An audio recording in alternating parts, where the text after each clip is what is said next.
আমার আগে মনে হয় সম্ভবত ওই ইমাম সাহেব ওই আলোচনাই করছিলেন, আমি তো নামাজের পরেই আসলাম, যে আমাদের সন্তানরা নাস্তিক হয়ে যাচ্ছে কেন বলছিলেন না? আপনি অনেকে শুনেছেন তো যে নাস্তিক কেন হচ্ছে আমাদের সন্তানেরা।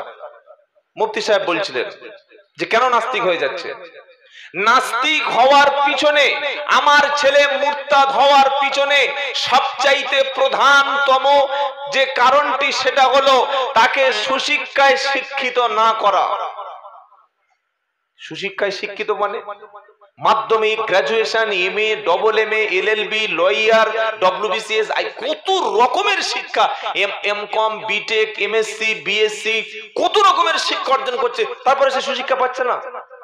সে সব শিক্ষা পাচ্ছে, সবকিছু জানছে, কিন্তু আল্লাহ চেনার মতো শিক্ষা তার কাছে নাই।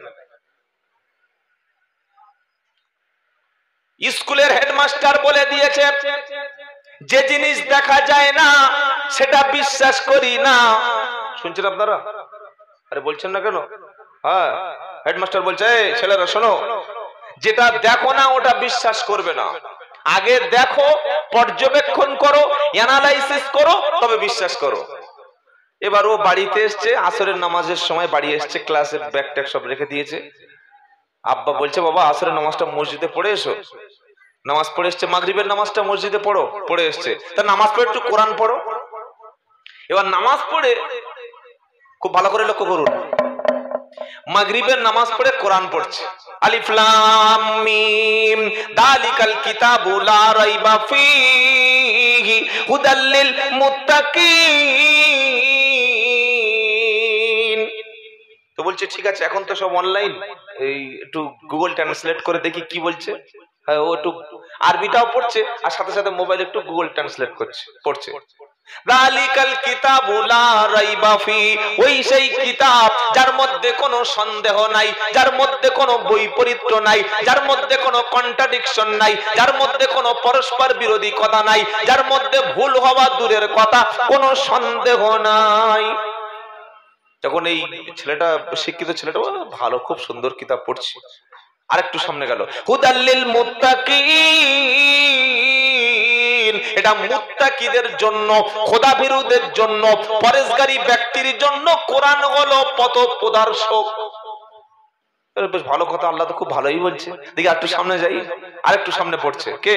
ওই শিক্ষিত ছেলেটা, আমার ছেলে, আপনার ছেলে, যাকে স্কুলে হেডমাস্টার বলে দিয়েছে যেটা দেখবে না, যেটা বুঝবে না, যেটা চোখে দেখো না ওটা বিশ্বাস করবে না।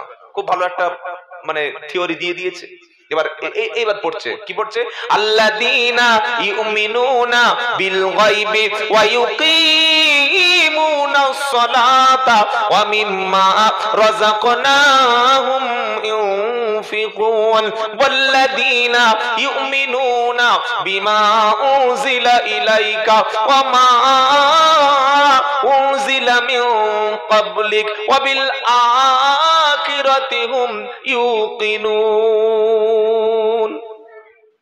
ও পড়ে আর এই গুগল ট্রান্সলেট করে ওর অর্থটা জেনে কোরআনটা কাপড়ে বেঁধে উপরে তুলে রেখে বললে আমি আর নামাজ পড়বো না। কি হলো? নামাজ পড়বি রেখে কি পেয়েছিস, কি এমন শিখেছিস বল? বলছে আমাদের মাস্টার আমাদের বই থেকে, বিজ্ঞান থেকে যে থিওরি দিল তার সঙ্গে তো কোরআন কন্ট্রাডিকশন হচ্ছে, কোরআন তো মিলছে না। এটা বিজ্ঞান প্রতিষ্ঠিত সত্য, ওটা বাদ দিয়ে আমি কোথাকার কি কোরআন কবে মুহাম্মদ সাল্লাল্লাহু আলাইহি ওয়াসাল্লাম ওই মেনে নেব? কোরআনে কি বলছে? আল্লাযীনা, যারা, ইউমিনুনা বিল গায়বি। শুনছেন আপনারা? বিরক্ত হচ্ছেন না তো? ওই লম্বা বক্তব্য করে আর সব ঘুমিয়ে পড়ে যাবে, উসকুস উসকুস করবে, ও বক্তা আমি নই। আপনারা খেতে চাইলে আমি দেব, না খেতে চাইলে অসুবিধা নাই, আমার খাবার প্লেট গুলিয়ে চলে যাব। বলে খাবো খাবো। একটা হচ্ছে শরীরের খাবার, আরেকটা হচ্ছে রুহের খাবার। কি শুনছেন? দুপুরে আমরা খেয়েছি, লাঞ্চ করেছি, রাত্রে ডিনার অনেকের হয়ে গেছে, সকালে ব্রেকফাস্ট করেছি। এগুলো ভিটামিন, প্রোটিন, ফ্যাট, এগুলো খেলে শরীরের মানে আপনার শরীরটা ঠিক থাকবে। কিন্তু আমাদের যে ভিতরের রুহ আছে না, ওর একটা খাবার আছে, আছে না নাই? রুহ কিন্তু ভিটামিন, প্রোটিন, ফ্যাট, আয়রন, এগুলো, ম্যাগনেসিয়াম, ক্যালসিয়াম, এগুলো খায় না, খায় না। রুহের খাবার কোনো রেস্টুরেন্টে নাই, রুহের খাবার কোনো হোটেলে নাই, রুহের খাবার কোনো অনলাইনে অর্ডার করলে পাওয়া যায় না। রুহের খাবার হলো আল কোরআন। একবার বলুন সুবহানাল্লাহ। মানে আপনি কোরআন পড়েননি, কোরআন বোঝেননি, কোরআন ধরেননি, কোরআন তেলাওয়াত করেননি, কোরআন গবেষণা করেননি, আপনার রুহের কতদিন যে ক্ষুধা অবস্থায় ফেলে রেখেছেন আপনি ভাবুন বসে বসে। ছেলেটা কি পড়ছে? আল্লাযীনা ইউমিনুনা বিল গায়বি ওয়া ইউকিমুনাস সালাতা ওয়া মিম্মা রাযাকনাহুম ইউনফিকুন। মুত্তাকিদের ডেফিনেশন, মুত্তাকিনদের সংজ্ঞা, মুত্তাকিদের নমুনা, আল্লাযীনা যারা ইউমিনুনা বিশ্বাস করে, বিল গায়বি না দেখে, না দেখে, না দেখে বিশ্বাস করে যারা, গায়বের উপরে ঈমান এনেছে যারা, কবরের আযাব দেখা যায় না, জান্নাত দেখি নাই, জাহান্নাম দেখি নাই, আল্লাহ দেখি নাই, ফেরেশতা দেখি নাই, পরকাল দেখি নাই, পুলসিরাত দেখি নাই, তাকদীরকে দেখি নাই, না দেখে আল্লাহর উপরে, কবরের উপরে, আযাবের উপরে, শাস্তির উপরে, জান্নাতের উপরে বিশ্বাস করে যারা, ওয়া ইউকিমুনাস সালাত আর নামাজ কায়েম করে যারা, ওয়া মিম্মা রাযাকনাহুম ইউনফিকুন তাদের সম্পদ থেকে আল্লাহর রাস্তায়, দ্বীনের রাস্তায় গরীব অসহায়কে ব্যয় করে যারা, ওরাই হলো মুত্তাকি। আর ওই স্কুলে ওই কি ক্লাসে শিখে এসছে, যা দেখবে না, যা বুঝবে না, যা দেখোনি, না দেখে কোনো কিছু বিশ্বাস করো না। কোরআনে কি পড়ছে? যে না দেখে তোমার বিশ্বাস করতে হবে। আখিরাত দেখোনি, ওটা বিশ্বাস করতে হবে। কবরের আযাব তুমি সচক্ষে দেখোনি, ওটার উপরে ঈমান আনতে হবে। পরকাল বলে একটা জিন্দেগি আছে, বিশাল একটা লাইফ আছে, ওটা বিশ্বাস করতে হবে। জাহান্নাম আছে, ওকে তোমাকে ঈমান আনতে হবে। পুলসিরাত আছে, পরকালের একটা অংশ, এটাকে বিশ্বাস করতে হবে। আর মাস্টার মশাই শিখিয়ে দিয়েছে বিজ্ঞানের থিওরি অনুযায়ী, দেখো, পর্যবেক্ষণ করো, অ্যানালাইসিস করো, গবেষণা করো, দেখে তবে বিশ্বাস করো। বলুন, ওই ঈমান থাকবে? ওই ঈমান রাখবে না, থাকবে না দূরের কথা, ঈমান রাখবে না। তখন বলছে যে কোরআনে এতটা বৈজ্ঞানিক কথা লেখা আছে, না দেখেই বিশ্বাস করো। ও মসজিদ থেকে কোরআন টোরান তুলে রেখে আর এবার ওই টুবি খুলে বার হয়ে চলে যাচ্ছে, অন্য একটা, মানে পুরো মুড চেঞ্জ হয়ে গেছে। ইমাম সাহেব বলছে, বাবা তারা আছে? বলে, হুজুর আর কোনো সম্পর্ক নাই, আমি আর কাল থেকে নামাজ পড়তে আসবো না। বলে, কেন বাবা? বলে, নামাজ পড়তে আসবো না? কি একটা কোরআন আমি পড়লাম যে না দেখে বিশ্বাস করতে হবে, কবর, আখিরাত, মিজান, পুলসিরাত, কোথায় হাসর, কি এসব? তার উত্তরটা দিতে হবে কি হবে না? আমার ছেলেদের এই নাস্তিক যে হওয়ার পিছনে যে ভুল কনসেপশন, যে তাকে মিসগাইড করেছি আমরা সমাজ, এটা তাকে বলাতে হবে। পৃথিবীর সব জিনিস দেখে বিশ্বাস করা যায় না। আমরা যে বেঁচে আছি, বাতাস থেকে অক্সিজেন গ্রহণ করি, কার্বন ডাই অক্সাইড ত্যাগ করি, এটা সত্য না মিথ্যা? সত্য। অক্সিজেন এবং কার্বন ডাই অক্সাইড দেখেছেন কারা? হাতটা একটু তুলুন। দেখেছেন? মিথেন গ্যাস কি দেখা যায়? যায় না। এগুলো না দেখে বিশ্বাস করি কি করি না? জোরে বলে। সব বিশ্বাস করি। অক্সিজেন, কার্বন ডাই অক্সাইড কি সবকিছু না দেখে বিশ্বাস করি। তখন তাকে বলা হলো যে ভাই অক্সিজেন আছে? বলে ইয়েস। অক্সিজেন থাকলে আপনি বাঁচবেন না। কার্বন ডাই অক্সাইড বললে এটা তো দূষিত গ্যাস, এটাও আছে। এটা হচ্ছে গাছেদের খাবার। আমরা যখন নিয়ে নিলাম অক্সিজেন, ছেড়ে দিলাম কার্বন ডাই অক্সাইড, এটাই তো আমাদের একটা মানুষ বেঁচে থাকার মূল জিনিস। ভাই দেখেছো? বললেন না। তো ওটা না দেখে বিশ্বাস করলে কি করে? বলে বিজ্ঞান বলেছে, ওটা মেনে নিলাম। বিজ্ঞানের কথা অনুযায়ী অক্সিজেন, কার্বন ডাই অক্সাইড তুমি বিশ্বাস করে নিলে, মিথেন গ্যাস সম্পর্কে তুমি বিশ্বাস করে নিলে, তুমি বায়ুমণ্ডল দেখোনি সেটা তুমি বিশ্বাস করে নিলে। আমার আল্লাহর কথা অনুযায়ী, রসুলের কথা অনুযায়ী চির সত্য মহাগ্রন্থ আল কোরআন বলছে কবর আছে, আযাব আছে, আখিরাত আছে, পুলসিরাত আছে, মিজান আছে, সিরাত আছে, জান্নাত আছে, জাহান্নাম আছে। বলো তুমি বিশ্বাস করবে কিনা? এটা যদি না দেখে বিশ্বাস করা হয়, তাহলে অক্সিজেনটা দেখো, আমি বিশ্বাস করে নেব। তখন বললো না, যুক্তি তো ঠিক আছে। তওবা পড়ে তখন সে ফিরে আসলো। আরেকটু সামনে গেল, আরেকটা ছেলেকে বুঝিয়ে দেয়া হলো যেটা আমাদের ডারউইনের তত্ত্ব। ডারউইন ছিল ইহুদি। কি ছিল জানেন? ইহুদি। আর এই ইহুদিরা হচ্ছে আল্লাহর অবাধ্য একটা সম্প্রদায়। প্রত্যেক নামাজে আমরা ইহুদি এবং খ্রিস্টানদের জন্য বদদোয়া করি, কি গায়রিল মাগদুবি আলাইহিম ওয়ালাদ-দাল্লিন।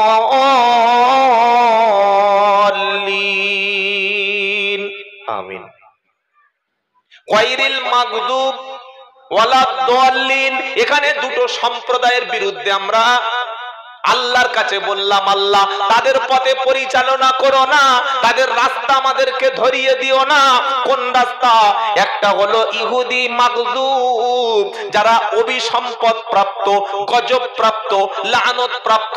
আরেকটি হলো ওয়ালাদ-দাল্লিন, যারা হলো পথভ্রষ্ট জাতি, ওদের নাম হলো খ্রিস্টান। আচ্ছা, ইহুদিরা কেন লানত প্রাপ্ত, কেন গজব প্রাপ্ত জানেন? কয়েকটা কারণ। এক নম্বর কারণ হচ্ছে নবীদের মধ্যে, বানি ইসরাইলের মধ্যে যত নবী এসেছিল অত নবী অন্য কোন জাতির কাছে পাঠানো হয় নাই।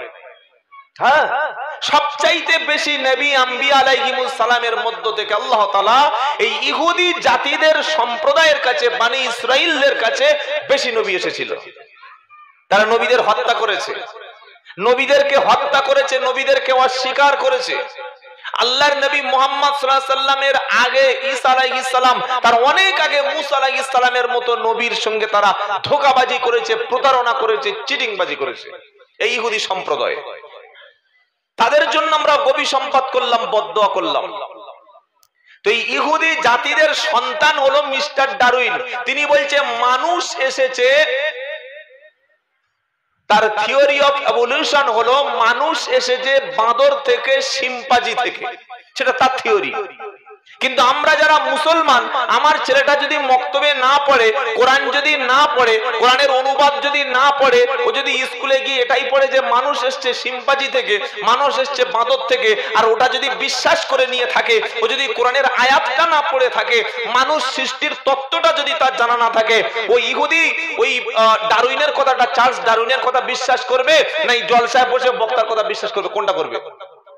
জলসা বসে বিশ্বাস করবে না, কারণ সে পড়েছে, সে গবেষণা করেছে, তার কাছে বিজ্ঞান প্রমাণ করে দিয়েছে। আমরা জলসায় এই কথাটা আমাদের সন্তানদের শেখাতে পারিনি। আমি মক্তবে, আমি মাদ্রাসায়, আমি আমার মুনাজ্জাম মক্তবে আমার বাচ্চাকে যদি কোরআনের এই কথাটা শিখিয়ে দিতে পারতাম যে শোনো, ডারউইনের কথাটা সত্য না, আল্লাহর কোরআনের কথাটা হচ্ছে প্রতিষ্ঠিত সত্য। বলুন সুবহানাল্লাহ। মানুষ সৃষ্টির ব্যাপারে কোরআন কি বলছে? ওয়ালাকাদ খালাকনাল ইনসানা, না সূরা তরিকটা আগে পড়ি, ওখানে শুরুর মানুষের সৃষ্টির উৎসটা বলছে ফালয়ানদুরিল ইনসানু মিম্মা খুলিকা মিম্মা দাফিক ইয়াখরুজু মিন বাইনিস সুলবি ওয়াত তারাইব। সূরা তরিক একদম 30 পারা। আল্লাহ বলছে বান্দা, ফালয়ানদুরিল ইনসানু মিম্মা খুলিকা মিম্মা দাফিক। মানুষ কি তাদের জন্মের অবস্থাটা, জন্মের সিচুয়েশনটা লক্ষ্য করে না? পিতার পৃষ্ঠদেশ থেকে সবেগে নির্গত, যেটার নাম হলো মানি, যেটার নাম হলো নুতফা, যেটার নাম হলো বীর্য, যেটার নাম হলো শুক্র, যেটার নাম হলো স্পার্ম। কোরআন শোনাচ্ছে পিতার পৃষ্ঠদেশ থেকে সবেগে নির্গত হলো 2 ফোঁটা 3 ফোঁটা 4 ফোঁটা নিকৃষ্ট পানি, যেটার আরবি হলো মানি, যেটার নাম হলো বীর্য, যেটার নাম হলো শুক্রকীট, যেটার নাম হলো স্পার্ম। বিজ্ঞানীরা বলছে যখন পানিটা, বীর্যটা নিক্ষিপ্ত হলো, একসঙ্গে 2.5 থেকে 3 কোটি শুক্রবিন্দু, একসঙ্গে 2.5 থেকে 3 কোটি 3.5 কোটির মতো স্পার্ম শুক্রকীট নির্গত হলো। সবগুলো ছাটাই হলো, বাছাই হলো, একটাকে নিয়ে আল্লাহ মায়ের গর্ভের মধ্যে ওভামের সঙ্গে অ্যাডজাস্ট করে আমি আল্লাহ তাআলা বিশেষ প্রক্রিয়াতে আমি আল্লাহ মানুষ জন্মের উৎস বানালাম। এটা আগে তাকে পড়াতে হবে। এবার এখান থেকে এই কথার পরে সূরা মুমিনুনের প্রথম পৃষ্ঠায় চলে যাচ্ছে। আবার আল্লাহ বলছে ওয়ালাকাদ খালাকনাল ইনসানা মিন সুলালাতিন মিন তিন সুম্মা জাআলনাহু নুতফাতান ফি করারিম মাকিন ওয়ালাকাদ খলাকনাল ইনসানা মিন সুলালাতিন মিন তিন। আল্লাহ বলছেন অবশ্যই আমি মানুষকে মাটির নির্যাস থেকে বানিয়েছি। মাটির মধ্যে কি আছে? আয়রন। আর কি আছে? মাটির মধ্যে আছে ক্যালসিয়াম, ম্যাগনেসিয়াম, যা কিছু মাটির মধ্যে উপাদান আছে প্রত্যেকটি উপাদান আল্লাহ রাব্বুল আলামিন মানুষের শরীরে তাই আছে। বলুন সুবহানাল্লাহ। মাটির মধ্যে যে উপাদান আছে মানুষের শরীরে সেই উপাদান আছে। অর্থাৎ মানুষ যে মাটির তৈরি, মানুষ যে বাঁদর থেকে আসেনি, শিম্পাঞ্জি থেকে আসেনি, ডারউইনের তত্ত্বটা যে সত্য নয়, ওটা যে আমরা ইমানদার হিসেবে বিশ্বাস করি না এবং সেটা প্রতিষ্ঠিত সত্য না। আমার সন্তান যদি কোরআন না পড়ে ওই ইহুদিবাদী ডারউইনের কথাটা বিশ্বাস করবে, আর কোরআন থেকে পড়ে শোনালে বলবে এগুলো মৌলবীদের গাল গল্প, ওসব বাজে কথা বিশ্বাস করি না। ঈমান থাকবে না যাবে? বলুন। আল্লাহ কি বলছেন? মাটির নির্যাস থেকে আমি মানুষ বানালাম। তারপরের প্রক্রিয়াটা কি? সুম্মা জাআলনাহু নুতফাতান ফি করারিম মাকিন। এবার ওই যে শুক্রকীট, শুক্রবিন্দু, ওটাকে নিয়ে এমন একটা সিক্রেট সেফ জোন, এমন একটা জায়গায় আমি ওটাকে রিজার্ভ করলাম। 280 দিন, 9 মাস 10 দিন রাখলাম, যেখানে ছত্রাক, ব্যাকটেরিয়া, ভাইরাস কোন রকমের, যার মায়ের গর্ভের মধ্যে, মায়ের রেহেমের মধ্যে বাচ্চা যেখানে বড় হয়, লালন পালন হয়, ওই জায়গায় প্রবেশ করতে পারবে না। বলুন সুবহানাল্লাহ। প্রথমে পুরুষের শরীর থেকে 2.5 থেকে 3 কোটি শুক্রকীট, স্পার্ম নির্গত হলো। ওর মধ্য থেকে একটাই মাত্র উভামের সঙ্গে মিশে গিয়ে একটা 40 দিন ওই অবস্থায় থাকলো। 40 দিন থাকার পরে আল্লাহ কি বলছেন?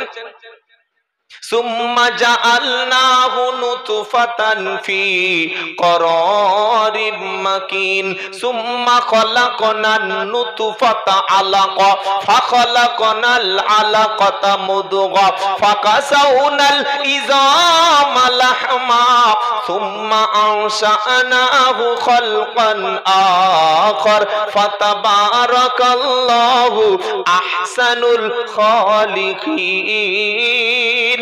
আল্লাহ বলছেন শোনো, ওই যে শুক্রকীটটা, ওই যে স্পামটা যখন নির্গত হলো, 40 দিন পরে ওটা রক্ত আকারে, রক্তপিণ্ড আকারে জমাট বেঁধে গেল।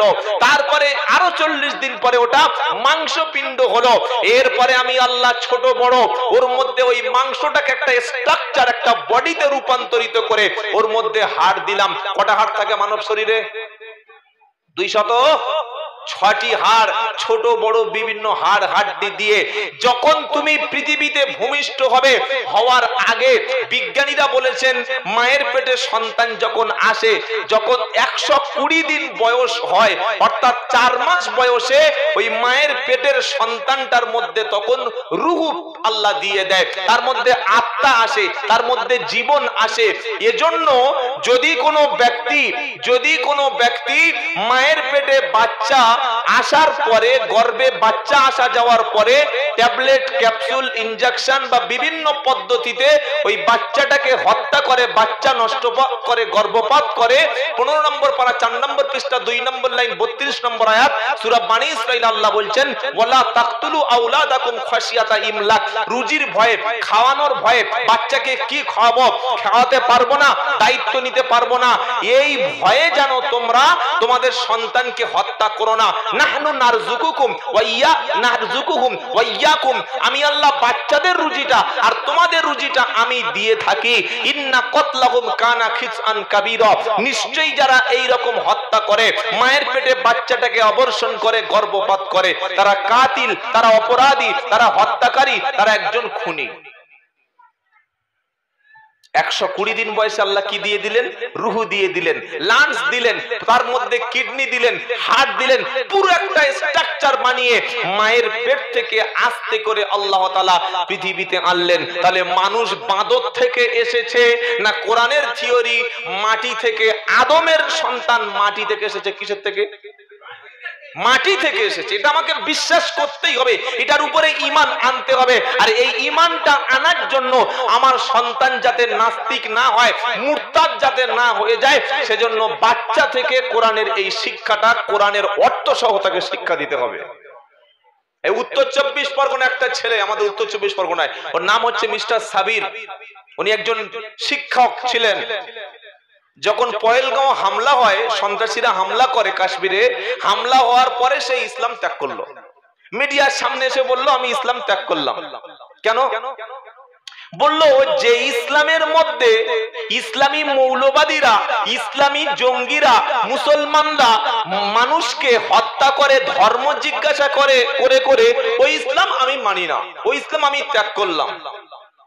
বললাম ভাই, আটলান্টিক মহাসাগর বা ভারত মহাসাগর বা প্রশান্ত মহাসাগর থেকে যদি এক বালতি পানি তুলে নেওয়া হয়, প্রশান্ত মহাসাগর বা আটলান্টিক মহাসাগর বা ভারত মহাসাগরের পানি এই 2 ইঞ্চি কমে যাবে, তাই তো নাকি? কি বলছেন? পৃথিবীর সমস্ত 190 কোটি মানুষ যদি কাল সকালেই খ্রিস্টান হয়ে যায়, ভারতের প্রায় 25 থেকে 28 কোটি মানুষ কাল সকালেই যদি হিন্দু হয়ে যায়, তো ইসলাম আর মুসলমান, ইসলামের খুব ক্ষতি হয়ে যাবে নাকি? কি বলছেন আপনারা? লিউতফিউ নূরাল্লাহি বিআফওয়াহিহিম ওয়াল্লাহু মুতিম্মু নূরিহি ওয়ালাউ কারিহাল কাফিরুন। আমার আল্লাহ পাক শুনিয়ে দিচ্ছে, আমি আমার দিনকে, ইসলামকে, মনোনীত জীবন ব্যবস্থাকে আমি আল্লাহ পূর্ণতা দান করব। তোমরা যতই চেষ্টা করো ফু দিয়ে আমার দিনের আলোকে নিভিয়ে দেওয়ার জন্য, তোমরা কখনো পারবে না। আমি আমার দিনকে পূর্ণতা দান করব, যতই তোমাদের গাত্রদাহ হোক না কেন, আমি দিনকে পূর্ণতা দান করব। কারণ দিনকে আমি রাসূলকে পাঠিয়ে দিয়ে বলেছি, হুয়াল্লাযী আরসালা রাসূলাহু বিল হুদা ওয়া দীনিল হক লিইয়ুযহিরাহু আলা দীনি কুল্লিহি ওয়ালাউ কারিহাল মুশরিকুন। তিনি আল্লাহ, যিনি সত্য দিন সহ তার রাসূলকে পাঠিয়ে দিয়েছেন সমস্ত দিনের উপরে, সমস্ত ধর্মের উপরে, সমস্ত মতবাদের উপরে। তিনি ইসলামকে জয়ী করে দেবেন। 570 খ্রিস্টাব্দে মুহাম্মদ সাল্লাম জন্ম নিলেন, আর 40 বছর বয়স থেকে তিনি এই দিনের প্রচার শুরু করে দিলেন। আবু জাহেলের গোষ্ঠীরা চেয়েছিল যে মুহাম্মদ সাল্লামের আনিত ইসলাম যেন ওই কাবা শরীফের মধ্যে সীমাবদ্ধ থাকে, মক্কার বাইরে না তায়েফ, না মদিনা, না ইয়ামেন, না সিরিয়া, না মিশর, না প্যালেস্টাইন, না জর্ডান, না ইরান, কোন জায়গায় না প্রকাশ পায়। আর আল্লাহ কি বলছেন? সারা পৃথিবীতে আমি দিনকে একদম এই আল্লাহ রসুলের যে আনিত দিন, সেটাকে আমি উপরেই দান করব, সমস্ত দিনের উপরে বিজয়ী দান করব। সুবহানাল্লাহ বলে। আবু জাহেল কম চেষ্টা করেছিল যে দিনকে মক্কায় ধ্বংস করে দেওয়ার, আল্লাহ বলছেন ছড়িয়ে দেব সারা পৃথিবীতে। বর্তমানে একটা গবেষণা অনুযায়ী 2050 সালে, এটা শুনে অনেকে আবার চমকে উঠবেন না, 2050 সালে বর্তমান পৃথিবীতে সবচাইতে যে ধর্মের মানুষের সংখ্যা বেশি, তারা কোন ধর্মের? খ্রিস্টান। আর সেকেন্ড পজিশনে আছে ইসলাম, মুসলমান নয়। মুসলমান কোন ধর্মের নাম নয়। আর অনেকে বলি ভাই তোমার ধর্ম কি? বলে মুসলমান ধর্ম। পাগল, মুসলমান কোন ধর্মের নাম? মুসলমান হচ্ছে একটা আইডেন্টিটি, আর ধর্মের নাম হলো ইসলাম। বিশ্বের 1 নম্বর সবচাইতে বেশি সংখ্যক পপুলেশন যে ধর্মের মানুষ বর্তমানে আছে, খ্রিস্টান। 2 নম্বরে আছে ইসলাম।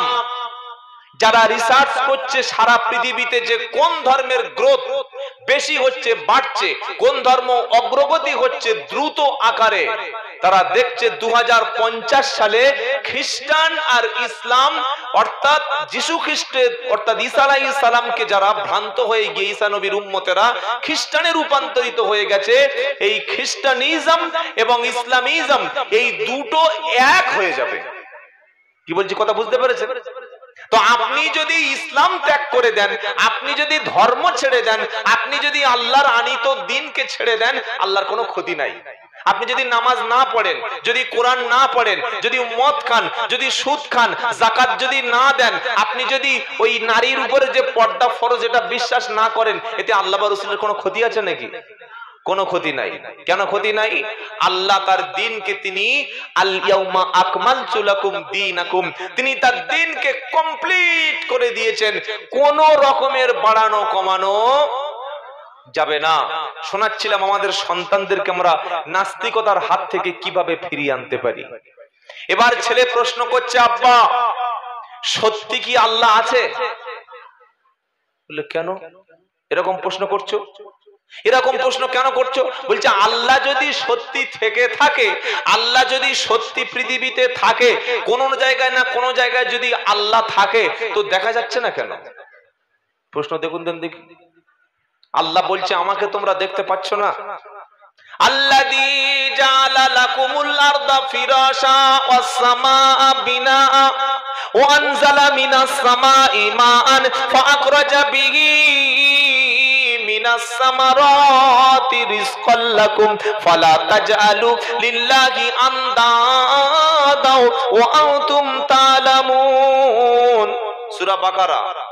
তিনি আল্লাহ যিনি জমিনকে করেছেন বিছানা, বিছানায় মানুষ যেমন নিরাপদে থাকে, গোটা পৃথিবীটা মানবতার জন্য, মানুষের জন্য তিনি নিরাপদ বানিয়ে দিয়েছে। যখন তখন তোমাদেরকে নিয়ে হেলে পড়ে না।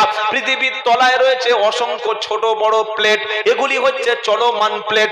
একটার সঙ্গে আর একটা যখন ধাক্কা লাগে তখন ভূকম্প তোমরা অনুভূতি করো। 10 তলা 20 তলা বিল্ডিং গুলি থরথর করে কাঁপতে কাঁপতে মাটির তলায় চলে যায়। আল্লাহ বলছেন আল্লাযী জাআলা লাকুমুল আরদা ফিরাশা, আমি আল্লাহ পৃথিবীটা তোমাদের জন্য বিছানার মতো নিরাপদ বানালাম। মাঝে মাঝে ভূমিকম্প হয় জানেন তো? এই যে রমজানের লাস্ট উইক, লাস্ট যে ফ্রাইডে শুক্রবার ছিল, ওদিন ভূমিকম্প হয়েছিল। আর এই ভূমিকম্পের উৎপত্তিটা ছিল মায়ানমার। প্রচুর ক্ষতি হয়েছে। ভূমিকম্প কিন্তু মাটির উপরে নয়, মাটির 10 কিলোমিটার 20 কিলোমিটার গভীরে একটা প্লেটের সঙ্গে আর একটা প্লেট যখন ধাক্কা লাগে তখন ভূকম্পটা অনুভূতি হয়। আল্লাহ বলছেন এই যে গোটা পৃথিবীর সিস্টেমটাকে মানুষের জন্য নিরাপদ রেখেছি, সেফটি রেখেছি, এটা করেছেন কে? আল্লাহ। এবার আকাশের দিকে আল্লাহ বলছেন, শোনো কি বলছেন। তুমি যে নাস্তিক হয়ে যাবে, কাফের হয়ে যাবে, মুরতাদ হয়ে যাবে, তুমি কি যে আল্লাহকে বলছো না দেখে বিশ্বাস করবো না? কেন বিশ্বাস করবে না? আল্লাযী জাআলা লাকুমুল আরদা ফিরাশা ওয়াস সামাআ বিনাআ, আকাশকে বানিয়েছি ছাদ। আকাশের সংখ্যা কটা? 7টি। এটা কোরআনের থিওরি। সূরা মুলক, আল্লাযী খালাকা সাবআ সামাওয়াতিন তিবাকা, আল্লাহ বলছেন আকাশকে বানিয়েছি 7টা তবক। ছেলে পড়ে বলছে আল্লাহ বাবা আকাশ বলতে কিছু নাই। ও তো সঙ্গে সঙ্গে বেঈমান হয়ে যাবে।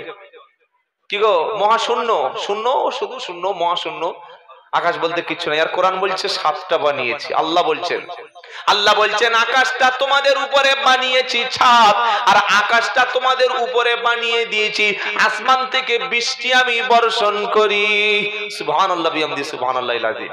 আকাশ থেকে বৃষ্টিটা যখন বর্ষণ করে, ওই বৃষ্টির পরিমাণটা, বৃষ্টির মাত্রাটা, বৃষ্টির সেন্টিমিটারটা, কত সেন্টিমিটার বৃষ্টি হবে, কত মিলিলিটার বৃষ্টি হবে, ওটা ঠিক করেন কে? আল্লাহ।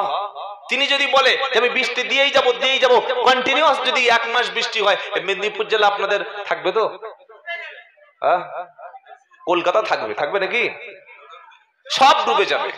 আল্লাহ বলছেন বৃষ্টি যখন আমি বর্ষণ করি ওটা আমি আল্লাহ কন্ট্রোল করি। আর বৃষ্টির পানিতে তোমরা যে চাষ করো, ধান চাষ, গম চাষ, আলু চাষ, বিভিন্ন সবজি, বিভিন্ন তরকারি, ফলমূল, বিভিন্ন ভেজিটেবল যে তোমরা খাও, চাষ করো, ও তো আমার কুদরত। তোমাদের কি আছে বলো?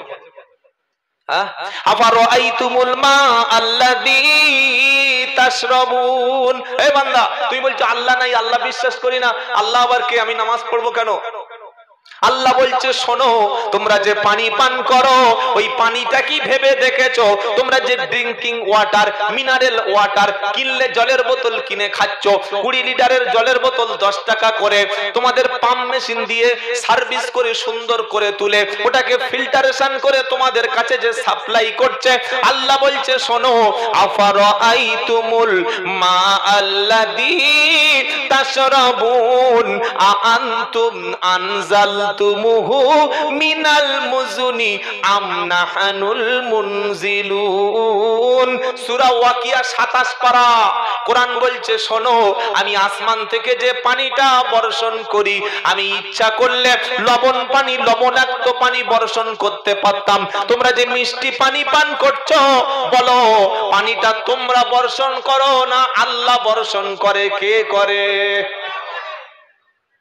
বিভিন্ন এলাকায় খ্রিস্টান স্কুল খুলছে জানেন, বিশেষ করে গরিব এলাকা, রুরাল এলাকা, অশিক্ষিত এলাকায় খ্রিস্টানেরা গিয়ে প্রথমে একটা ছোট্ট 6টা-7টা ওই যে সিমেন্টের পিলার পাওয়া যায়, ওগুলো দিয়ে একটা ওই 1.5 কাঠা জায়গার, 1.5 শতক জায়গার উপরে 6টা খুঁটি তুলে ফেলছে।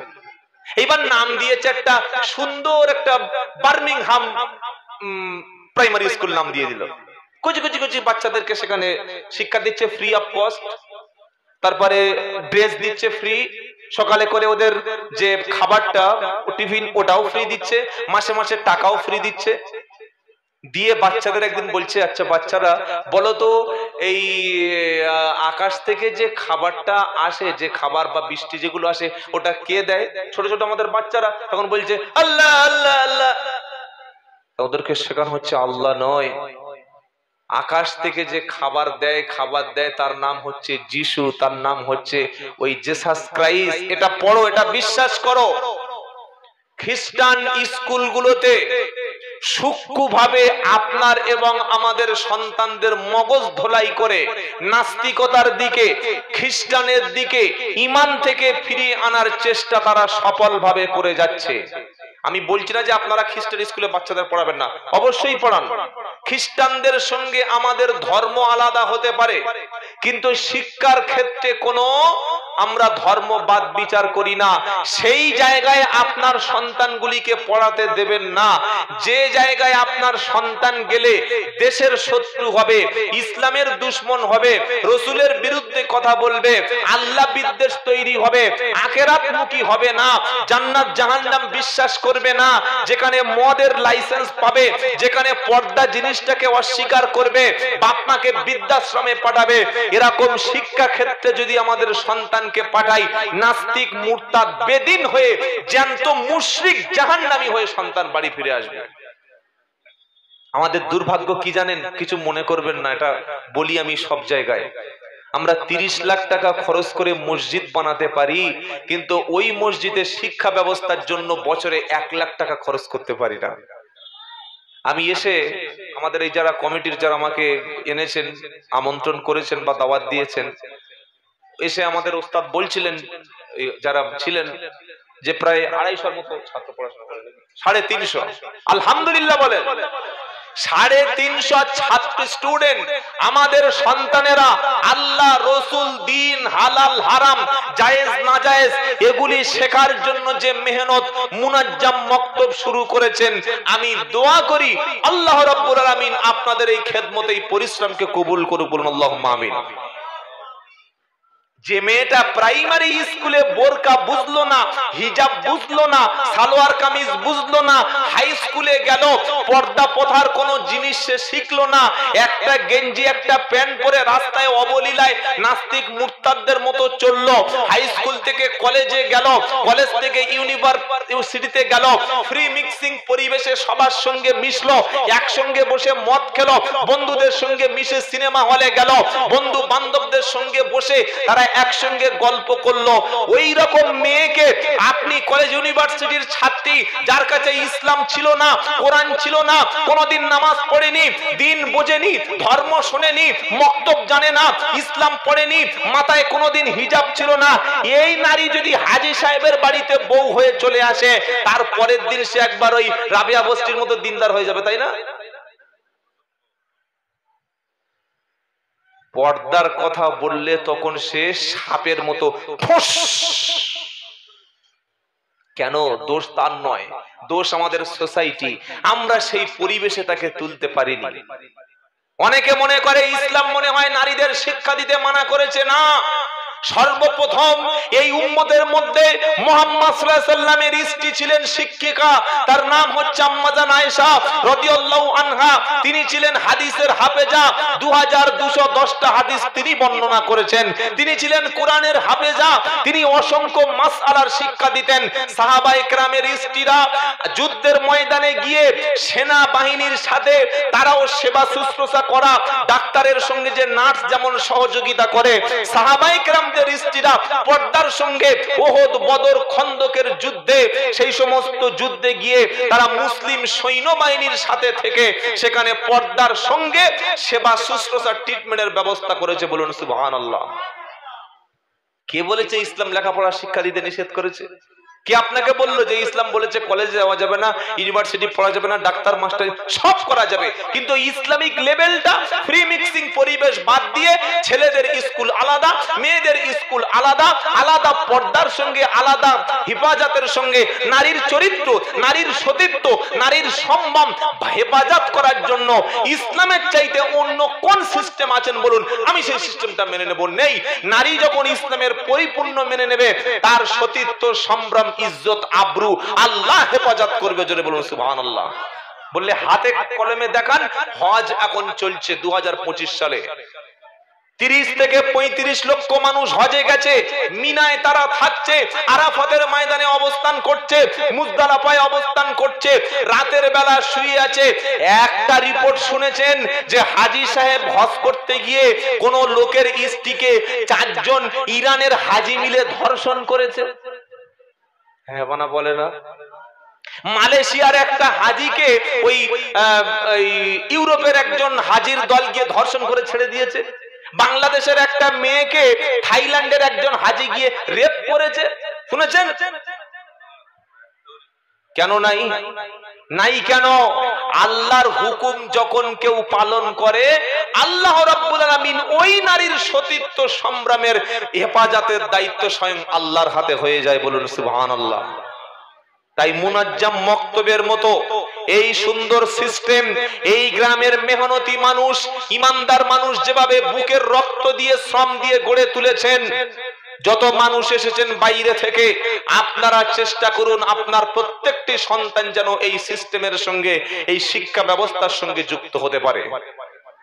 মুসলমানরা স্পেন যখন জয় করেছিল, তারিক বিন জিয়াদ এবং মুসার নেতৃত্বে যখন স্পেন জয় হলো, স্পেনে 780 বছর মুসলমানরা নেতৃত্ব দিয়েছিল।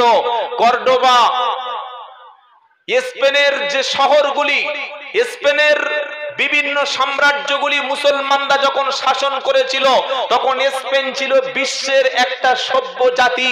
স্পেন ছিল শিক্ষার সবচাইতে একটা বড় ভূমি। আস্তে আস্তে মুসলমানরা মসজিদ ভিত্তিক শিক্ষা, মক্তব ভিত্তিক শিক্ষা যেদিন ছেড়ে দিয়ে নাস্তিক মুরতাদের মতো কোরআনের শিক্ষা বাদ দিয়ে অন্য শিক্ষার দিকে ঝুঁকে পড়ল, ধর্মের শিক্ষা, জেনারেল শিক্ষা আলাদা করে দিয়ে ধর্মের শিক্ষাটাকে লাথি মেরে তেড়ে দিয়ে শুধুমাত্র জেনারেল শিক্ষাটাকে অর্জন করলো, ধর্মীয় শিক্ষা থেকে পিছিয়ে আসলো। 780 বছর মুসলমানরা স্পেন শাসন করার পরে সেই স্পেনের বড় মসজিদ কর্ডোবাতে রয়েছে, 30,000 মানুষ একসঙ্গে নামাজ পড়তো। আপনি দেখবেন বাইরে থেকে মিনার, ভিতরে দেখবেন সব খ্রিস্টানদের মেরি এবং জিসাস ক্রাইস্টের সমস্ত মূর্তি সেখানে রয়েছে। জলসা দিয়ে শুধুমাত্র জাতির উন্নতি হবে না, 30 লাখ টাকার মসজিদ করে শুধুমাত্র জাতির উন্নতি হবে না। প্রত্যেকটা মসজিদ ভিত্তিক মক্তবের শিক্ষা ব্যবস্থা চালু করতেই হবে, এটা সময়ের দাবি। আর যদি ইমাম সাহেব একার দ্বারা সম্ভব নয়, এখানে যেমন 4 জন শিক্ষক পড়াচ্ছে, পশ্চিম বাংলার প্রত্যেকটি মসজিদে শিক্ষার ব্যবস্থা করুন। একটা মসজিদে গেলাম উত্তর 24 পরগনা, মিনিমাম খরচ হলো মসজিদে 45 লক্ষ টাকা। এশার নামাজ পড়ছে 6 জন। কজন? 6 জন, কিন্তু কেউ জুনিয়র না, কেউ ইয়ং সোসাইটি না, সবগুলো 60 আপ, সবগুলো 60 আপ। মানে আর কয়েক সপ্তাহ পরে ওদের মানে এক্সপায়ার হয়ে যাবে। এবার বলুন, এই 6 জন 7 জন ব্যক্তি মারা যাওয়ার পরে এই মসজিদটা কি আর চলবে? চলবে না। কেন চলবে না? শিক্ষিত সমাজ, আমাদের তরুণ সমাজ, আমাদের যুব সমাজ আস্তে আস্তে দিন থেকে তারা দূরে সরে যাচ্ছে। কেন সরে যাচ্ছে? আমাদের মোবাইল ফোনের আসক্তি, অনলাইনের গেম এবং নেশা, মদের মাদকতা সবকিছু যেভাবে তাদের হাতে তুলে দেওয়া হচ্ছে, আস্তে আস্তে সন্তানগুলো নাস্তিক মুরতাদের দিকে চলে যাচ্ছে।